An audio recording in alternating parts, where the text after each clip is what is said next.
Alors voilà un exercice qui est assez intéressant parce que à la fin de l'exercice, on a l'impression d'avoir appris quelque chose. Euh, on est sur un corps K, dont on ne précise pas la nature, à part que c'est un corps, et on regarde les deux matrices A et B, voilà, celle-ci et celle-là, vous voyez. Bon. Euh, et on nous demande est-ce qu'elles sont semblables.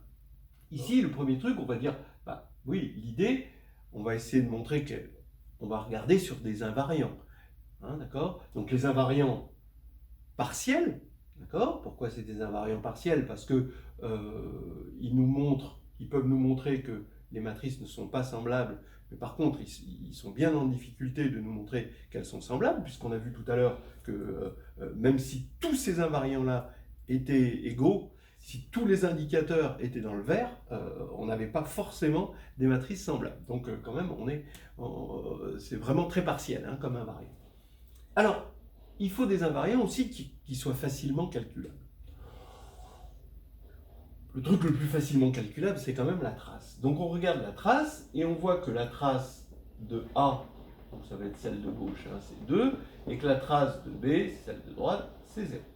Donc, bah, on a envie de dire bah non, sauf que on n'a pas précisé le mystérieux corps K.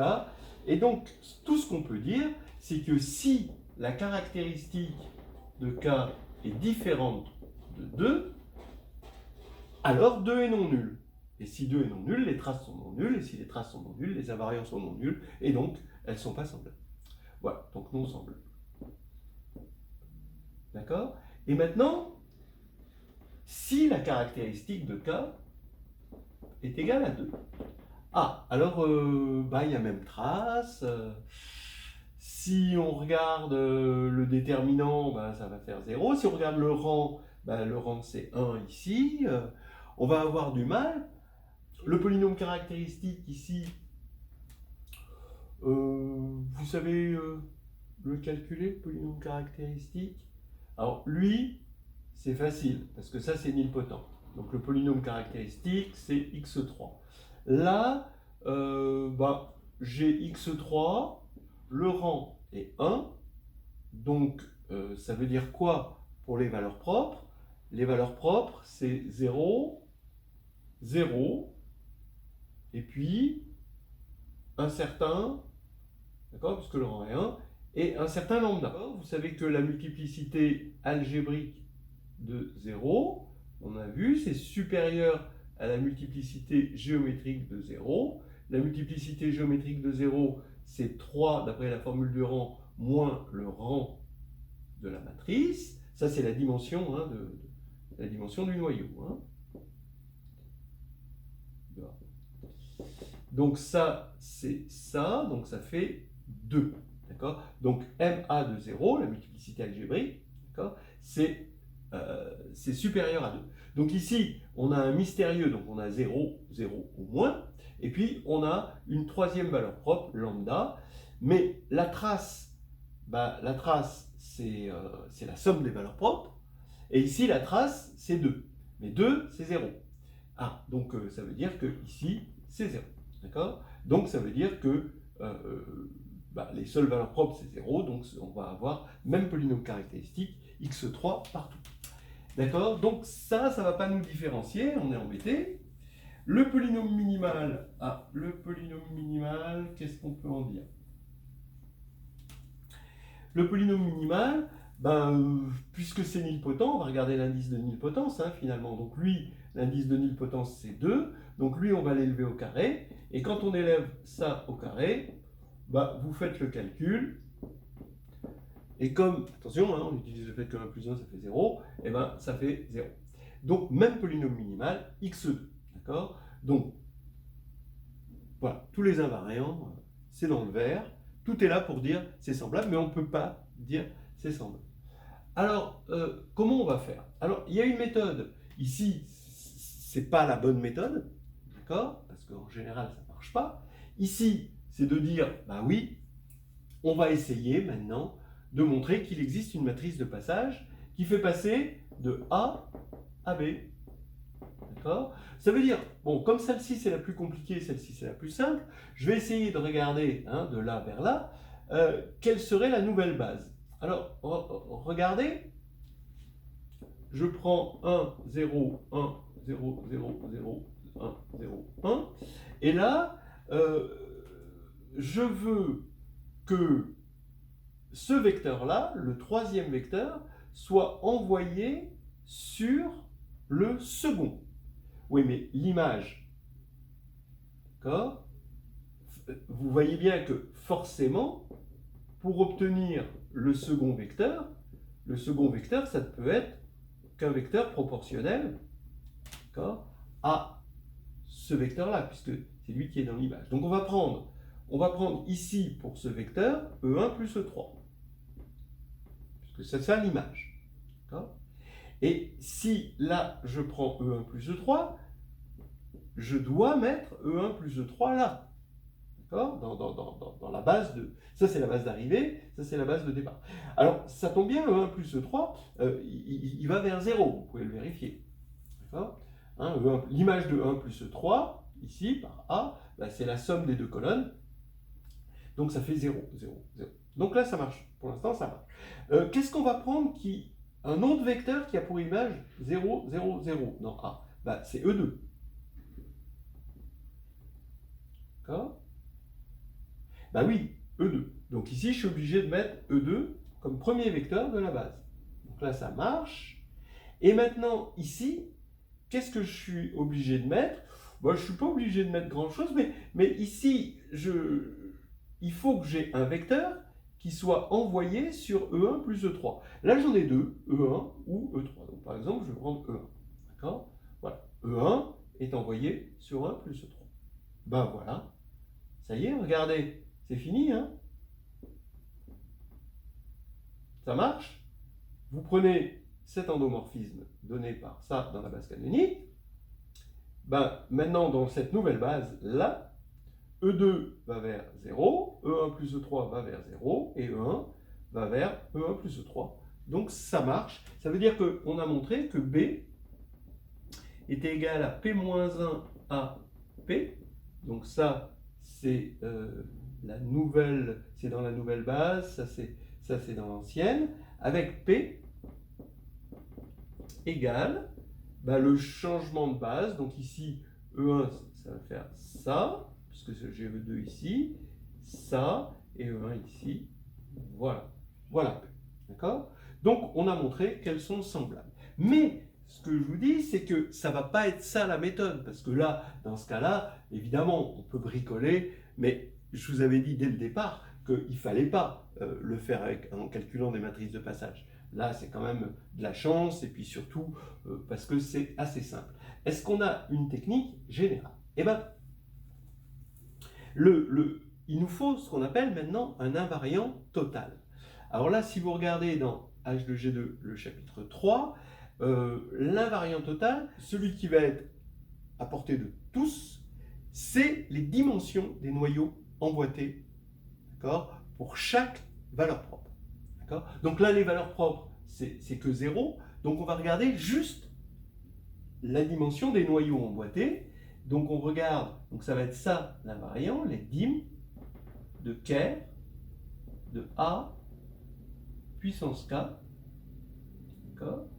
pour K, pour tout K, de toute façon ça va s'annuler. Et bien, qu'est-ce que c'est que pour K égale 1? Dim de Kerr de A, vous voyez bien que c'est 2. Et pour A2, d'accord, K égale 2, A2 ça fait 0, donc le noyau est de dimension 3. Et dim de Kerr de BK, et ben vous voyez que c'est pareil, 2 et 3. Voilà. Et ça, il se trouve que c'est un invariant total, d'accord, c'est un invariant total, et bon, je vais pas... La preuve est assez technique, vaut mieux la voir, c'est fait dans le chapitre 3 de H2G2, et je vous amène à regarder ça. C'est technique, ça se fait en gros comme ceci, hein. Vous voyez, vous mettez une base du noyau de A. Voilà une base du noyau de A, comme ceci. C'est un peu de combinatoire.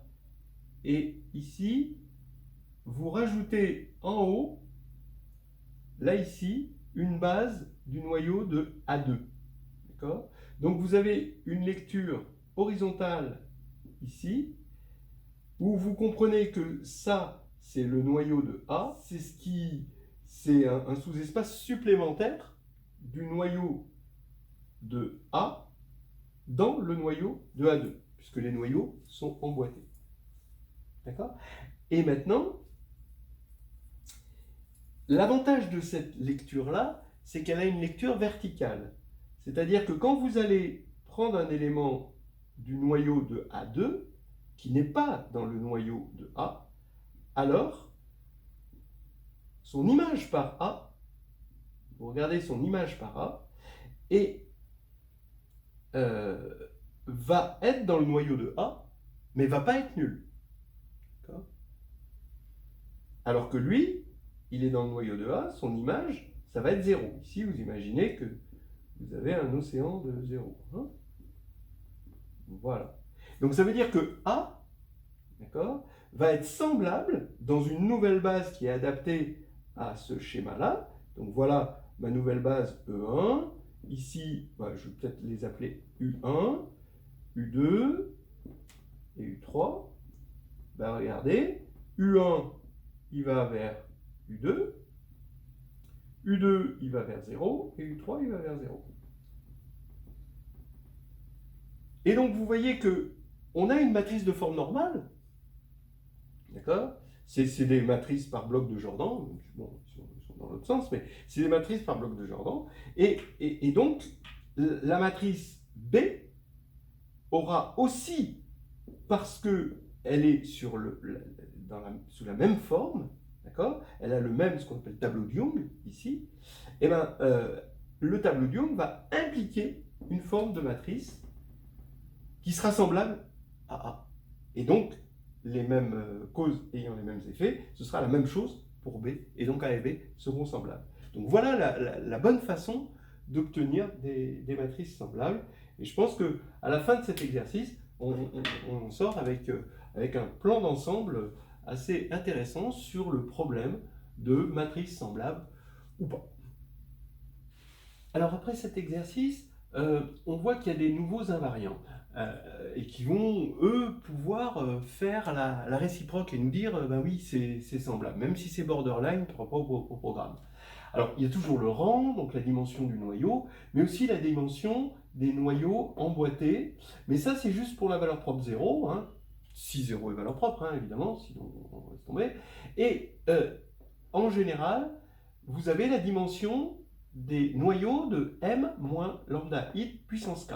Donc il est clair que si deux matrices A et B, d'accord, sont semblables, alors les dimensions correspondantes vont être égales, hein, parce que ces matrices-là seront semblables aussi. Quand vous enlevez une matrice de côté ci, ça va rester semblable. Puissance k, ça va rester semblable. Donc la dimension des noyaux, ça va être la même chose. Bon. Et il se trouve que quand vous supposez que qui est scindé, vous allez faire parcourir lambda va parcourir le spectre, donc il y a un théorème qui vous permet d'affirmer que les matrices vont être semblables. Et puis, les multiplicités algébriques, géométriques, on en a parlé, et ce NA de lambda qui est la multiplicité de la racine lambda dans le polynôme minimal. Bon. Maintenant, attention, je mets ici il y a des objets qu'on manipule dans la réduction qui ne sont pas des invariants.